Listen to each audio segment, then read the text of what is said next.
The control positions must be the same location on the following checks, because if the control position moves, the results will change even with the same settings on everything else.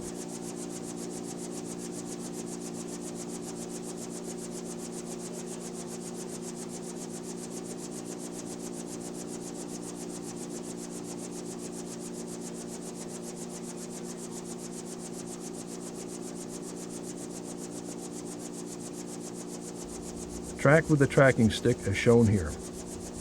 With the engine running at idle RPM, track with the tracking stick and adjust the control rods until both blades have a mark.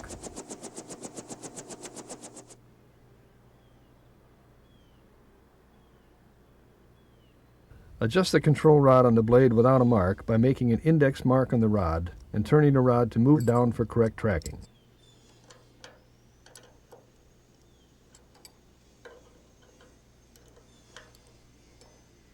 Move the control rod a quarter of a turn at a time.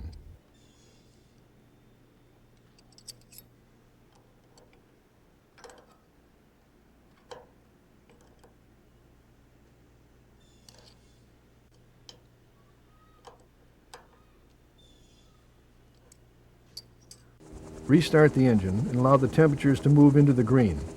Then check for the smoothness of the rotor by increasing the engine RPM. Normally 300 rotor RPM will be the roughest if the rotor system is out of balance.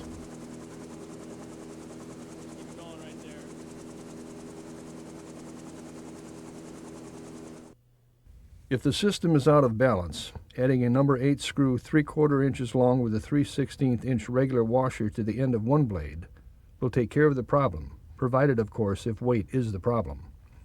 And you may need to remove the screw from that end and add it to the other end to get the weight on the correct blade.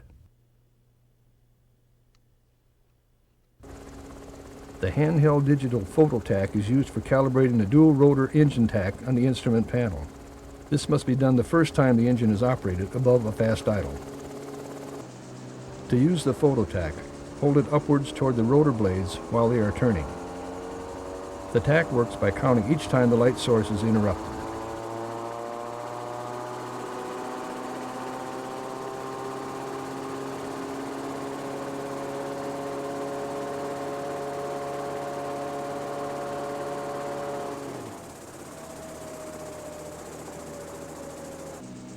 Very bright light, reflections might make it difficult to get a steady reading.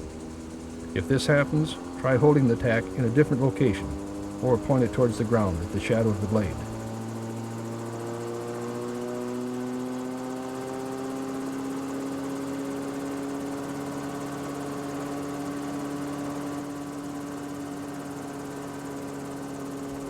With the engine at operating temperatures, open the throttle to bring rotor RPM to 520. The instrument rotor tack must read 100%.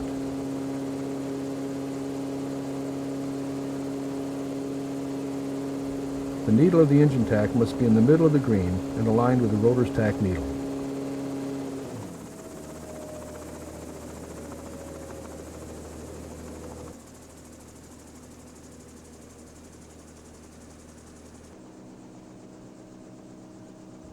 If necessary, adjust the needles by turning the appropriate screws on the back of the gauge. Screw A is for adjusting the engine RPM, and screw B is for adjusting the rotor RPM.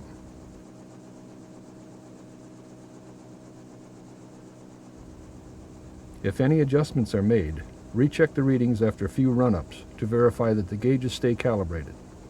Note when verifying tachometer readings with a photo tack, the collective handle must be below normal hover position to prevent the chance that the main drive belts are slipping.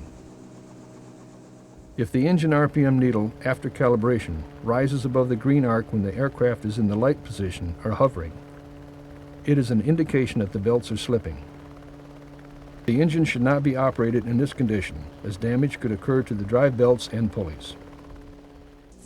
Perform a tracking procedure at operating RPM with the tracking stick.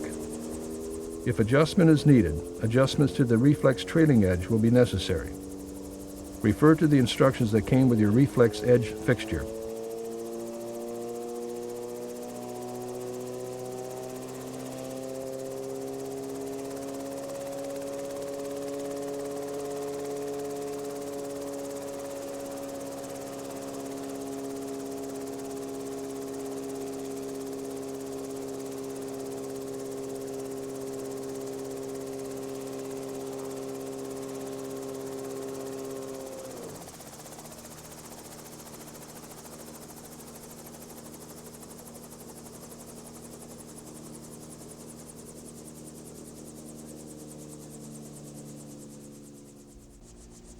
Many things related to the rotor system and blades can affect the smoothness of the aircraft.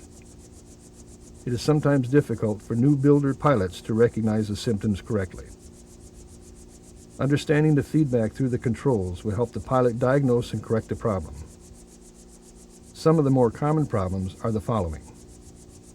The lateral half of the rotor disc is unbalanced, therefore you get a lateral oscillation or lateral shake. The usual symptom is a lateral shake of the cyclic, and after making adjustments, it either remains the same or gets worse, but you never get rid of it. Probable causes are the rotor hub is not shimmed correctly on the shaft, retention straps are not installed on the blades correctly, the static lead lag was adjusted without the rotor blades being free enough to pivot correctly. Other problems that will not allow you to obtain a smooth rotor system are, if the weight of each blade does not equal the other, the result is that the heavier blade is trying to pull the helicopter off-center. Probable cause is there was a large amount of weight difference added to the one blade when doing the static balance. Now when they are turning, the requirement is different. If the pitch horns were not installed correctly, this would cause the tracking to change when the collective is changed or when the blade flaps to correct for dissymmetry of lift. The probable cause is the hub, swash plate, and both blades were not level when finding the location of the pitch horns on the retention straps. If the tracking is not staying when in forward flight, or the cyclic has a tendency to want to find its own center. The probable causes are the rotor hub is shimmed too tight. The swash plate scissor, which is the scissor between the counterweight and the rotating swash plate, is too tight. This prevents the blade from flapping freely, resulting in making the system rough. The cyclic control is hard to hold in position, and the cyclic handle wants to follow the rotation of the rotor blades. The probable causes are the slider ball adjustment is too tight, or the airfoils of the rotor blade do not match. The collective control will not stay in position. It moves up and down when your hand is removed. The probable cause is the cord balance is off. However, you can adjust it with a reflex edge. Bend the reflex edge the way you want the control to go. Bending up makes the control go up, and bending down on the edge makes the control go down. Refer to the reflex edge instruction for which panels to bend to correct collective stick pressures.